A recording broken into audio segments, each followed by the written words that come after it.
So one of the things as a team we spend some time thinking about internally is how technology is shifting in the next few years and what we should look at, what we should not look at. So these are some early thoughts that we have put together in the last few months, and would love to keep it interactive. And we've used a framework in this, with we call it demand and supply resonance map. Some of you are familiar with this, but I'm just representing this a little bit so that we are all on the same page when we will use this framework to explain the technology shifts as we go in. So the basic concept of the framework essentially is that every startup at the end of the day is solving a demand and supply problem. And the demand could be apparent versus latent versus unaware. And you could solve it with a simple technology or a very hard science like COVID vaccine was last year, right? And if you map these boxes out, then this box, the green section emerges as a very interesting section because here the market needs it now, it's hot, and the technology is such that it is realizable and therefore not science, but it is not copyable and therefore not incremental innovation, right? So this is a very good balance that we look for all the time. But however, we are seed investors and we have to take care of the momentums of technology and market, right? So technology, as you would know, moves from right to left, right? So whatever is science today will become realizable tomorrow. So what we do is we essentially look at this as the focus area. We bleed on this side to give a little bit of margin for betting on technologies which are hard science today or harder science today, and then they are becoming more realizable tomorrow. And again, because we got seed, we cannot just invest in companies which are already addressing a very hot market. We do that, but in addition, we also need to look at companies which can the market can become hot. And we have so many examples there. Like when we invested in Visa, the mental health was there, but it was still a dark sort of a theme. Now it is very, very apparent, and so on and so forth, right? So this is what we call as the art of possible, and this is normally what we look at. Just to give you one or two examples of technologies that we know, all of us know, right, before we start mapping out the rest of our trends. So if you pick two technologies, which all of us, I think, are familiar at some level. One is, if you remember, these QWERTY style hardware keyboards that used to come on the mobile phone. BlackBerry actually made them very famous, right? Where you could type it the entire message with individual keys. And let's say cloud computing. And let's say in 2008, these technologies were somewhere here where the market was there, but it was sort of latent and it was sort of harder tech. It was not easy to fit the QWERTY keyboard right on the mobile phone. And they went through their own journey, right? So if we take, let's say, QWERTY keyboards, they actually became extremely popular. People were looking for, BlackBerry became such a valuable company in that process, right? And now you don't even see them anywhere, right? Because it is all integrated within the phone in a software. So market can go up and down, and the technology can actually become from hard to very easy. Similarly, cloud went the other way around. Cloud became much and much more prominent in the last 2 decades. And then now it is actually, you don't even think about it. Cloud presence is given for most companies. So it's sort of a apparent space, right? And obviously it is largely a simple tech because most of the cloud solutions are out there that you can refer. So hopefully this gives you a background on how we use this framework to evaluate companies and also trends. And with that, let me dive into the trends. We've identified 5 trends and there are some more. So let's start with healthcare. See, healthcare is going through some transition in our own minds. We want to be proactive about healthcare issues rather than reactive, right? We would like to know our ailments as early as possible. We would like to get vaccinated against potential pandemics that are coming together, etc. Right? But and this has been a need. So it has been. If you look at this framework here, you can see that probably we are sitting here where we are all aware of what the need is, but the technology actually is a limiting factor here. A lot of multimodality analysis or ways of detecting healthcare issues are still hard to build, and I'll describe that in the next slide. But this is where we believe in the next few years, next 3 to already happening actually. But this will, we believe, is going to become extremely mainstream, and technology will also come together in a nice way. So let's look at some examples of what new modalities we are seeing in the market. One is, of course, liquid biopsy. Liquid biopsy is a very, very powerful technique where you can look biomarkers circulating in the blood and detect some of the things very, very early. Saliva has been there, but again, the detection mechanisms has not been there so much. Fundus imaging, where you take a picture of the fundus using fundus camera of your eye, retina, and then it can detect many issues. And last but not the least, and I think the most interesting one, is actually breath. I think we are only familiar with the cops checking your breath after you've had a drink and driving the car on the road in Bangalore. But for all you know, these devices will come up where you breathe into it and it will tell you what ailments you are actually facing and not facing, right? So some of these modalities, which is saliva, breath, fundus, liquid biopsy, these are all coming together where technology is making it possible. And in a lot of cases, AI actually. What we are seeing is a healthy mixture of this physical and data coming together. We've met a company which is liquid biopsy, but using AI in a very differentiated manner to put more accuracy in the whole process. Breath patterns, if you have to see, you cannot do it without AI actually. So very hard. And so is saliva. So this whole physical signals, when married with digital and using pattern-based mechanisms, are unlocking new ways of doing proactive healthcare screening. So we are very excited about this trend going into the future. And please feel free to comment in questions. Otherwise I'll just keep going on. Another trend, which is an interesting trend, it's called materials to biomaterials. And nature, if you think about nature, right? Nature is actually one of the most sophisticated manufacturing ability, right? All the creations of nature are so interesting.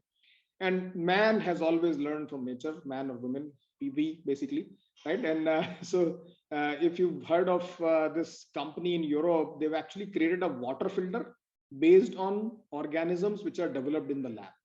And that is the purest water filter you can have, because that organism has a property to attach to a water molecule, and even severe water, it will just pick out the most purest form of H2O and get it out to you, right? So some of those things. So there is a lot of potential of how bio-inspired design and nature co-design can bring the new methods of manufacturing to the table. And for all you know, you may have a completely biodegradable plastic, which we are struggling to find an alternative with. And when we're talking about this trend, some of them are more today you can connect with it, some of them are a little futuristic, but we have met companies in all this space. And therefore, on the curve part, we believe that biomaterials somewhere here, hard tech definitely, and latent demand. But we believe in the next few years, this actually is going to become somewhere here where technology is becoming more realizable and the demand will also pick up. So what are the different things here? Quite a few actually. And one of the most interesting one is actually in 3D bioprinting. This is picking pace. We've had a couple of companies in India that we have seen. One company has grown artificially skin. Rupan will talk about that, I think, in a bit later. And there is another company which has actually grown a liver cell by using a 3D printing artificial mechanism. These are not for replacement. These are more for bio testing, etc., where today human samples are used. So there's a lot of potential over there. Shubham has background in carbon capture. He's done some interesting things, but whole process of the whole carbon capture process, even for low. So the industrial carbon capture is a different problem, but carbon capture in environments where the density is low of carbon will also become realizable, and so on and so forth. In fact, if you guys are interested in this, right, there is a beautiful book called Age of Living Machines, available on Amazon and other places. Age of Living Machines.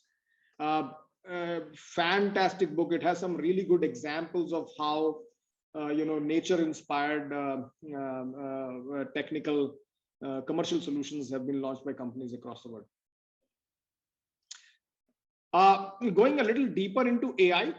So what is happening is, as you know, more and more companies are developing AI solutions these days, and with that, some other issues are coming, right? So I've now created a model. I think there is some stat of which very few models have seen production. Only 22% companies have actually seriously launch production ready models. So models have some issues. How do you recognize model drifts in it? How do you recognize biases in your models? How do you make your model explainable in certain cases where you need it? So when these AI companies are exploding, the needs, their needs are also exploding with it. And there are other set of companies which are actually solving for these companies. We call it AI for AI. A bit of a hardish science of late, but slowly become realizable. Actually, we're meeting more and more companies in this space, and we believe this will become very, very hot in the next few years. Uh, so already talked about some of this, right? So how the data quality, data transformation, these are examples of how you will see them coming out. Observability, explainable AI, data drift, model training, model debugging, etc., etc. So there are a whole bunch of use cases that companies are working on.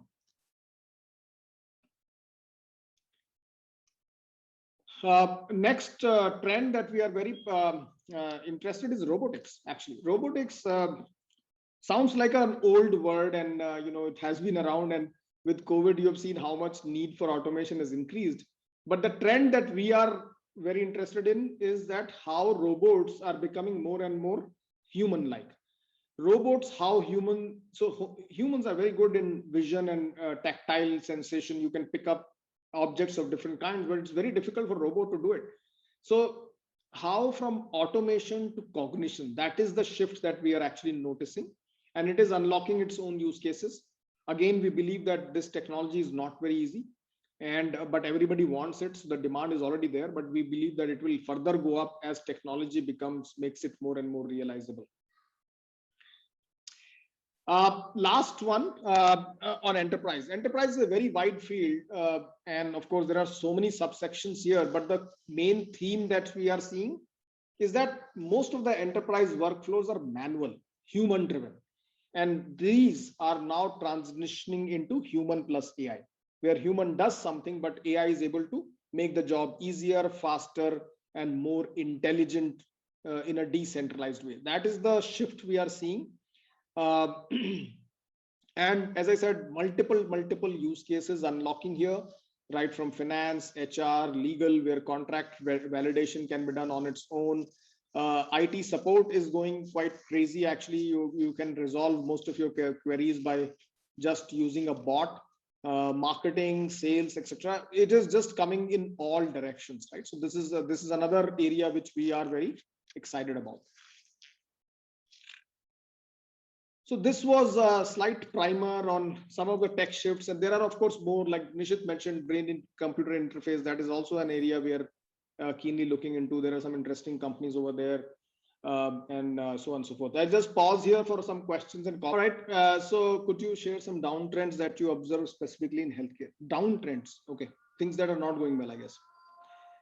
See, Rupan, you may have to jump in here, and Shubham. I think in not so much of downtrends, but healthcare, just like Joe was explaining, if a deep tech company in healthcare, we need to give it longer gestation period, even in our fund, right? So in fact, our first deal is healthcare, the fund two deal, and we've done that in fund two because it needs that time. Why? One is you're solving for technology and use case. The other is actually you're solving for regulatory, because in healthcare, cost of going wrong is very high. So I think more than downside of the sector, I would say downside of building companies in that you have to tackle the use case, you have to tackle the adaptability, and you have to also tackle the regulatory part.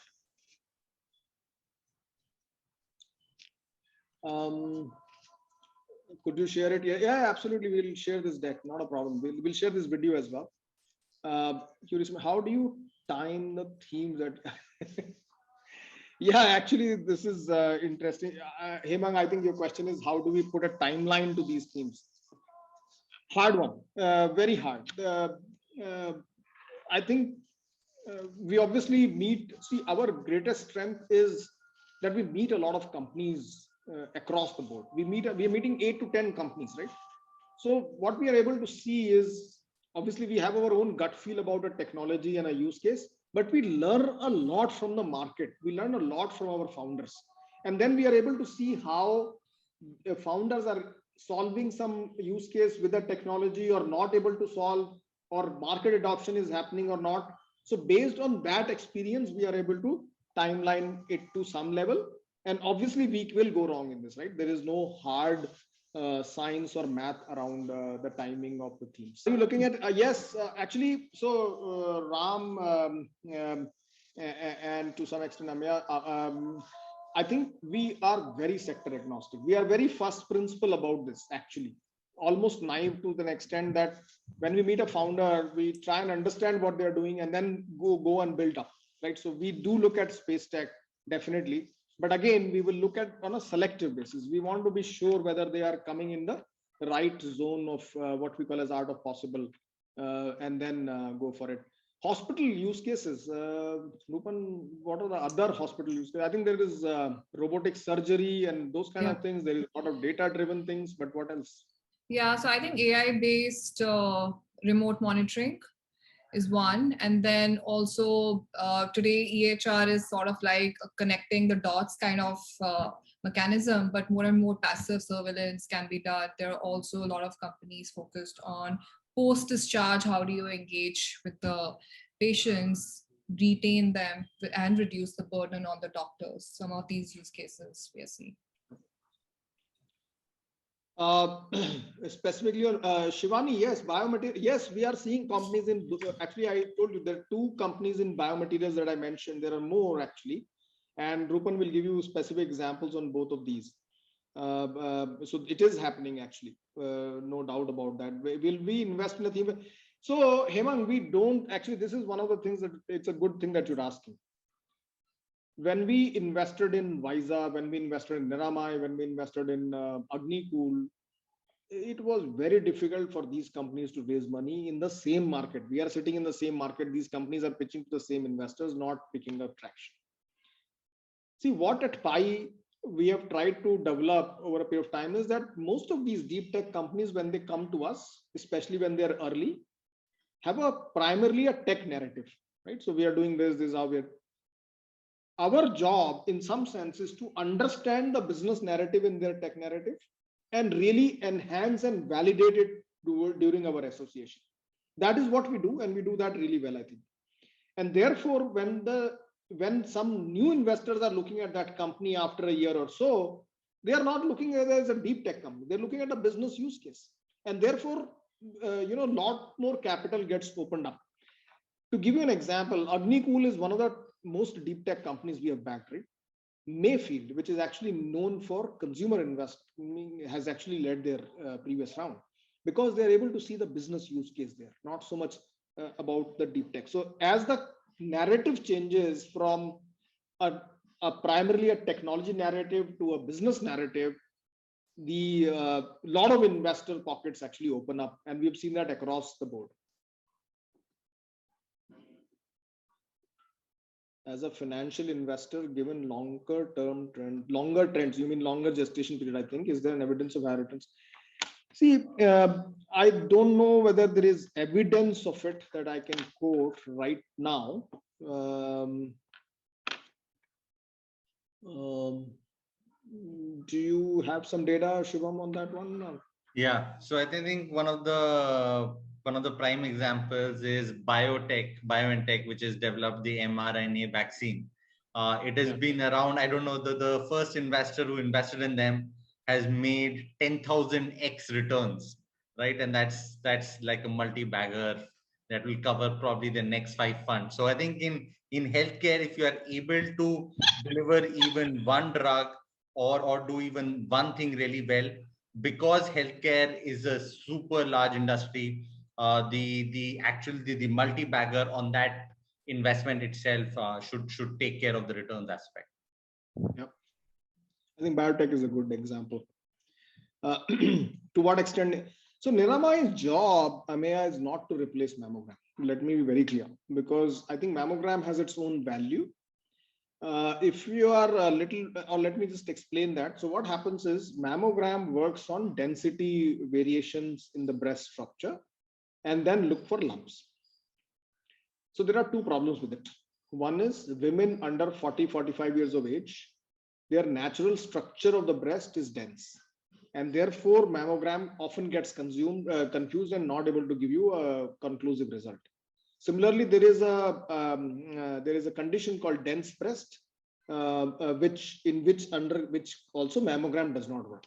So there are enough blind zones that mammogram leaves, which Niramai solves like a walk in the park, right? So Niramai, because it works on abnormal cell growth, it does not have to depend on the density, and therefore it can actually detect cancer in as early, we have a 17-year-old, unfortunately, who's going through breast cancer, but she's in our test group. Because of lifestyle changes, what is happening is some of these things are hitting women earlier than before, and mammogram does not operate under 40-45 years of age. So Niramai has a large area to cover, and they don't have to worry about replacing mammogram. From a matrix perspective, all their clinical trials have shown very good results, and especially in a dense breast situations, Niramai has shown much higher accuracy than mammogram has. And from other matrix, they are live in 60 plus hospitals. They've done 36,000 plus women screenings, and now they've got CE approval also. So now they're slowly going to Europe and Middle East and also Southeast Asia in due course. Okay. Thank you for asking these questions. I think it makes our work a little bit more interesting to answer these. Anything else? What's your take on the space manufacturing combining 3D, space tech and AI? I think we are still learning that, to be honest. So if I look at Agnicool, right? So Agnicool is a very enigmatic company. You should go and visit their lab, then you'll see. So they are famous for one thing called a 3D printed rocket engine. But just by that, their problem does not get solved, because 3D printing has reduced your engine to a lower size. But then I can't have a lower size engine and my ballast tank is still the higher size, right? So the entire rocket has to scale, and several redesign of things have to be done. So they have done a lot of re-engineering of how the new ballast tanks can be designed, which are as sturdy as before, but don't take that much size, weight, etc. And a lot of AI, they are not using it right now, but in a lot of simulation, the simulation is actually powered some of these innovations to go faster, and there the AI will get used. So I think it's an interesting emerging space. We are definitely tracking, and it's good that we have Srinath with us because he understands quite well. And we will see. I think some more good companies should come out of that. Manish, yeah. Sorry. When I asked the question about what is your take on the space manufacturing, it's not about building the rocket or using the 3D technology to build the rocket engine or something like that. But today, like most of the manufacturing are on Earth, right? So we are doing it here. So the space is a new kind of possibility where it is accessible more than before. So there is a possibility that we can do the manufacturing in the space. There are certain advantages because of the space, right? So I see. That's a sort of like a question. So it's just like looking beyond than what we can kind of do here and take it to the space, but what we can do in the space and bring it back. Understood. Any idea? Now I got your question. Now you're talking about manufacturing in space. So we have not, to be honest, we have not tracked that sector at all. In fact, but it's an interesting thought. I've read about it. But again, as I said, most of our knowledge comes from meeting startups. We haven't met anybody yet who's doing something like this, but it's an interesting thought. We will look out for that. I can just.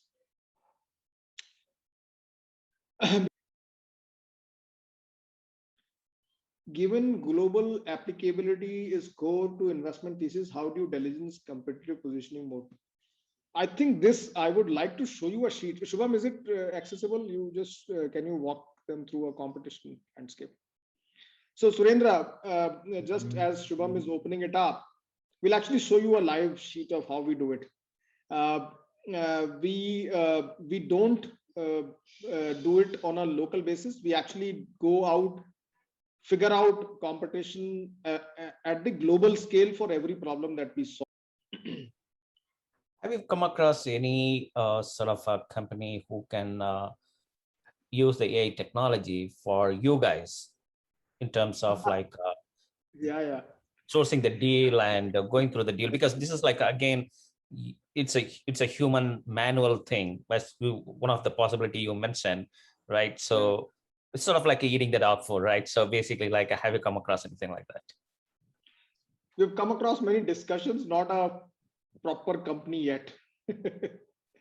But there is a lot of discussion. In fact, we met a couple of folks in the US, I think a couple of months back. There's a technologist there who's trying to work with a fund to get that up, but very, very inaccurate models. It's just too much of human component yet. So we'll see how it goes. Not met a company yet, though. Thank you for all these questions.